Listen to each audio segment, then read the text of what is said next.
Hello students. So we'll continue with our previous chapter, that is periodic classification of elements.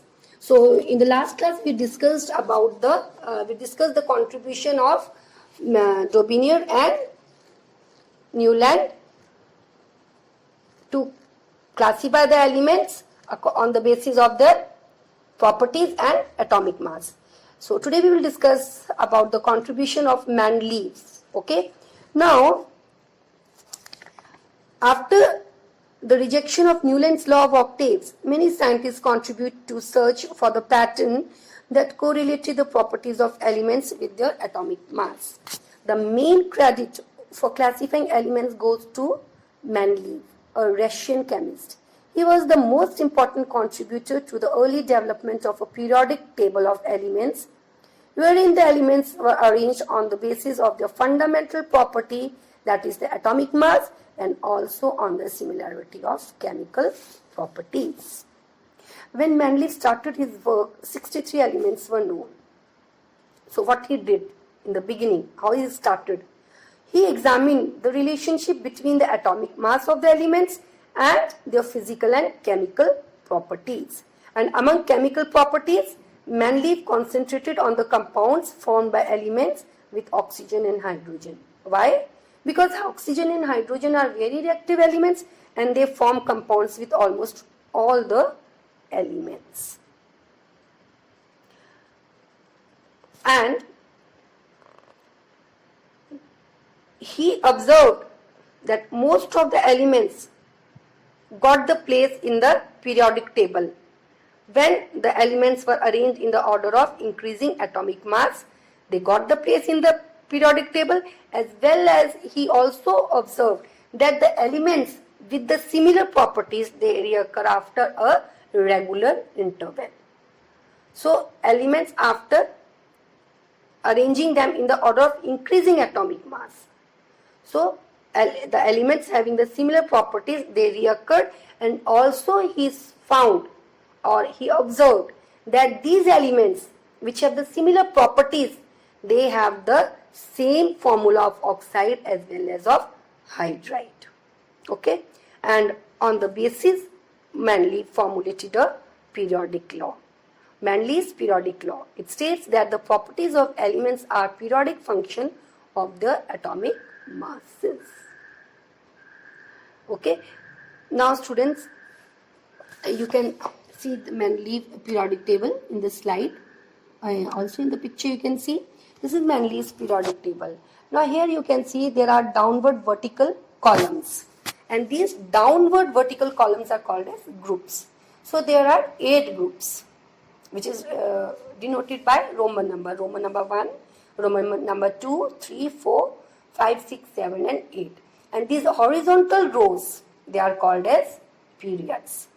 1, 2, 3, 4, 5, 6. So there are 6 periods and there are 8 groups.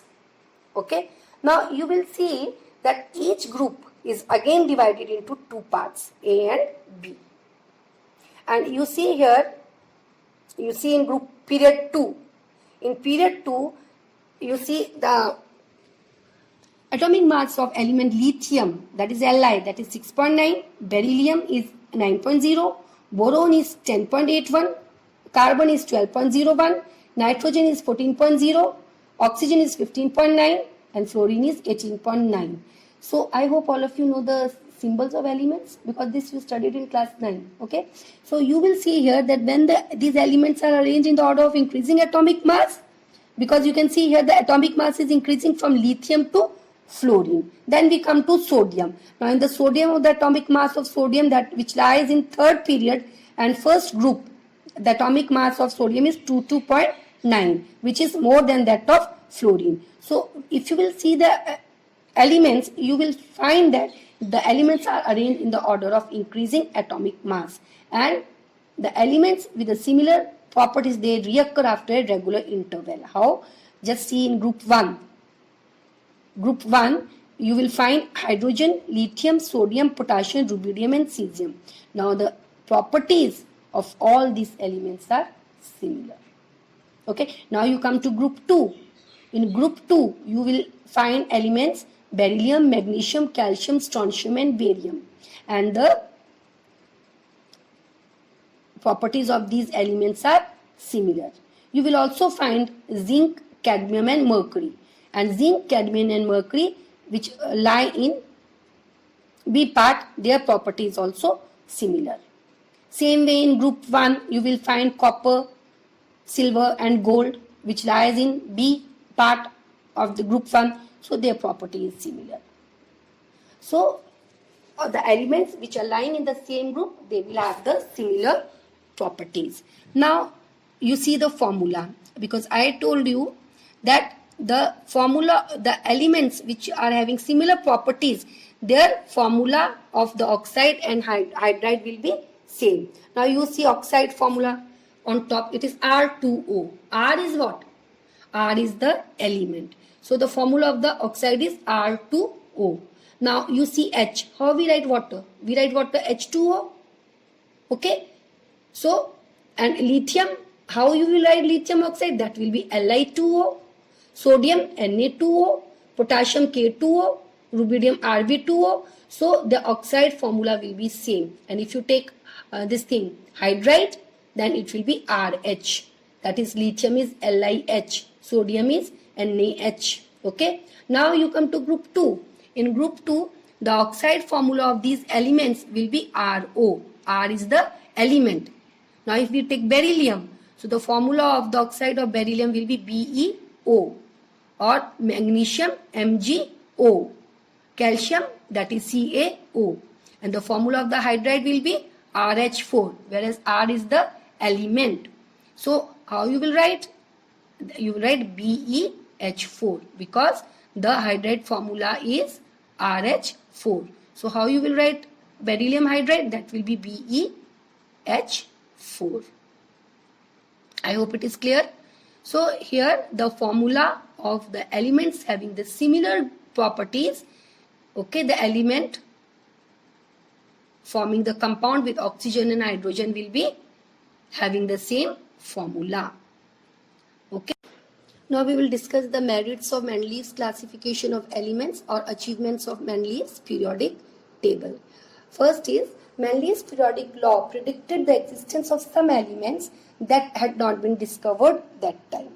Now Mendeleev, he predicted the existence of some elements which were discovered late, and he left the gaps in the periodic table.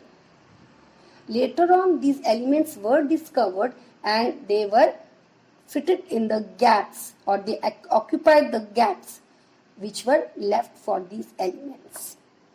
I hope it is clear to all of you. The elements which were discovered late were gallium, scandium and germanium.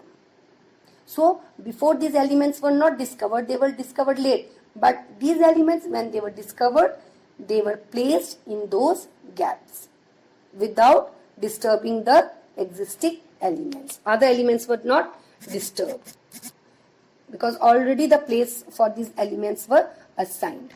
Now these elements like scandium, gallium and germanium, they were named, how they were named at that time?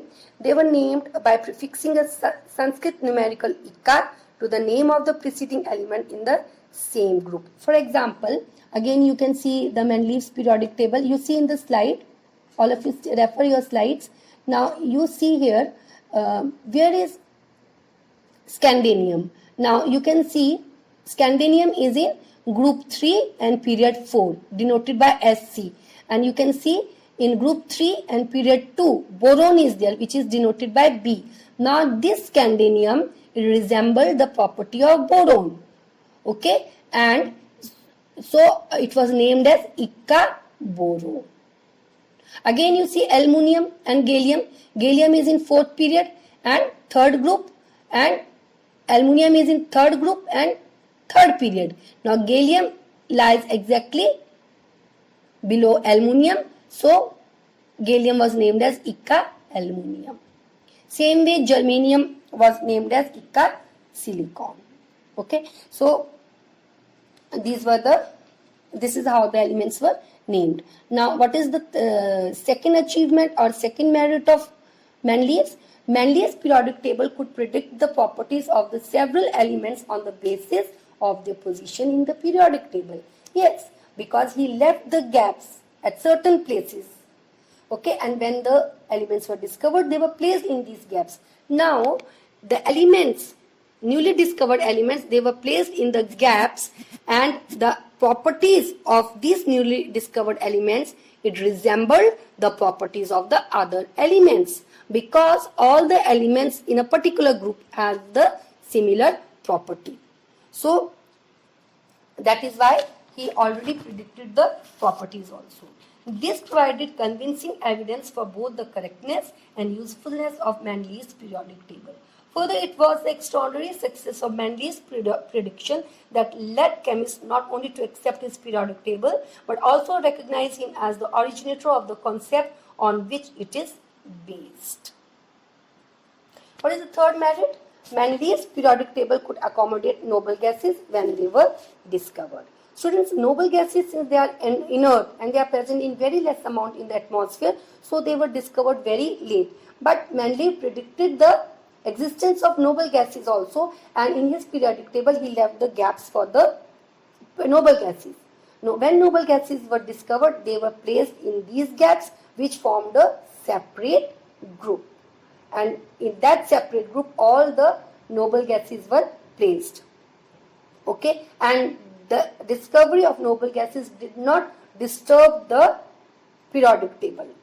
Okay, it did. Why? Because already the gaps were left. Now, limitations. What do you mean by limitation? The drawbacks, the anomalies. First is the position of isotopes could not be explained. Now, isotopes are the atoms of same elements having similar chemical properties but different atomic mass. Now, here in the Mendeley's periodic table, elements were arranged in the order of increasing atomic masses, and isotopes have different atomic mass. For example, if you take chlorine, chlorine has two isotopes, that is Cl35 and Cl37. Cl35 has an atomic mass of 35 and Cl37 has an atomic mass of 37. So, they should be placed in different groups because they have different masses, but they were placed in same group, and this Mendeley could not explain. Okay. Now, second limitation is wrong order of atomic masses of some elements could not be explained. Now, you know that the elements were placed in the order of increasing atomic mass. Okay. But here you see, again refer the periodic table of your slide. Now, you please see the elements of group 8 and 4th period. You can see the elements manganese, iron, cobalt and nickel. They are not following the increasing pattern of atomic masses. Manganese is having more atomic mass than iron. Cobalt is having more atomic mass than nickel. Manganese should be placed in place of nickel. Nickel should be placed in place of manganese. So here the pattern of atomic mass is not followed, and this was also not explained by Mendeley. The next limitation is a proper position to hydrogen was not given in the periodic table. So then you see hydrogen. Now hydrogen, like group 1 elements. What are the group 1 elements? Just see. Group 1 elements are lithium, sodium, potassium and so on. Now we take the case of sodium. Now sodium, it combines with chlorine and it has a formula NaCl. It combines with oxygen and it has a formula of Na2O. It combines with sulfur and has a formula of Na2S. Same way, hydrogen also combines with chlorine, has the same formula which sodium has. It combines with oxygen, it also has the same formula which sodium has. It combines with sulfur and also has the same formula which sodium has. Or you can say the group 1 elements are called as alkali metals. Like group 1 elements are lithium, sodium, potassium, rubidium and cesium. So these all, they combine with chlorine, oxygen and sulfur, and they have this formula which sodium is forming. So same way hydrogen also combines with chlorine, oxygen and sulfur as alkali metals. So hydrogen should be placed in the group 1. along with alkali metals. But halogens, you see again, you see your periodic table, Mendeleev's periodic table.